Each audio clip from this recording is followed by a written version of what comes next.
Today, I'm reviewing the PUMA ONE to see if it can live up to the bold name and gather everything you need in one football boot. Plus, of course, in the end, you can win a pair.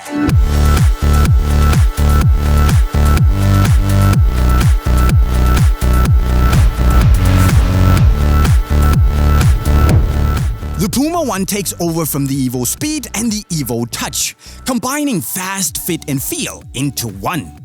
It's built for the player who wants great comfort and an awesome intuitive touch in a lightweight, fast package. Basically, it's there to cover the needs of all players in one football boot. Let's kick it off with the fit part of things, because the PUMA ONE actually delivers a very good fit straight out of the box. And most of that comes from the Evo Knit sock, which has a good elasticity to it and an absolutely perfect height. And the best bit is that you actually don't even notice that it's there, which means that it feels very sock-like and very distractionless. I did expect that, however. What really took me by surprise is the leather forefoot. And granted, it might be calf leather, which is a bit underwhelming. But with that said, it's a very soft, plush, and really padded calf leather that instantly feels like one of those really comfortable slippers that your granddad has worn for years, sitting on his couch, drinking a cuppa, reading the paper. Except, of course, for the fact that it sits skin tight around your foot and needs a bit of breaking time before it fully follows the shape of it. Once broken in though, the leather gets soft. Like, really soft. The thing is that it also continues to soften up and stretch when you play, so you quickly lose that super tight feeling and instead get closer to the slightly more loose, slipper-like sensation. Thankfully though, the PUMA ONE isn't as clumsy as a slipper would be, and in general, it moves rather well with the foot.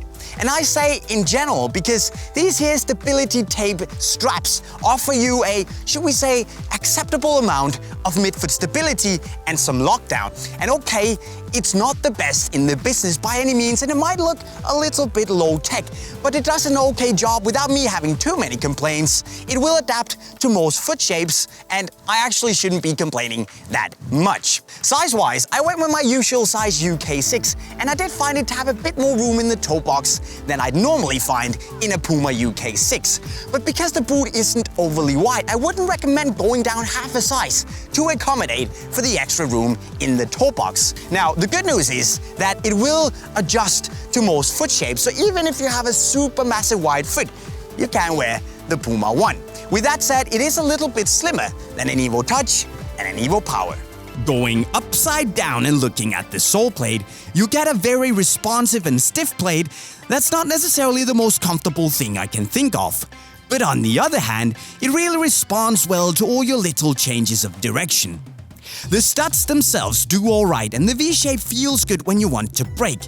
But I could have done with a more aggressive layout in order to feel super fast. On the ball, the PUMA ONE is built for the players who want the ultimate touch on the ball, with a plush padded leather sitting directly on top of the bones for maximum sensitivity. If there's one thing you can say about the touch in the PUMA ONE, it would be that it is plush. And I think it's been a while since I've worn a boot with such a soft and elegant touch on the ball.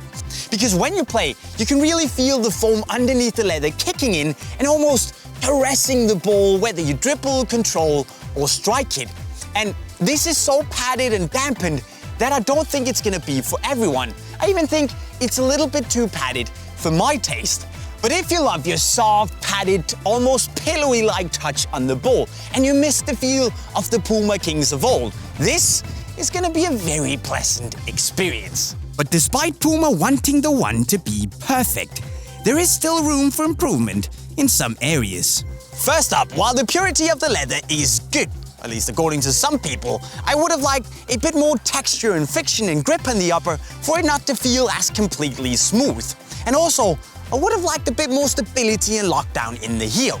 Don't get me wrong, I think it actually looks really cool, and I like the pull tab, but I want more lockdown PUMA.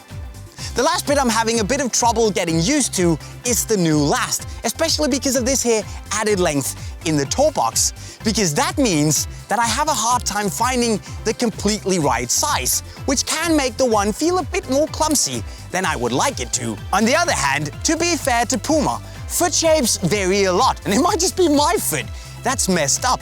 So this is a very individual thing, which means that I'm not gonna destroy the boot over that part. Because the PUMA ONE is a brilliant football boot if you love your comfort, your plush leather, and your elegant touch on the ball. And I actually kinda like that.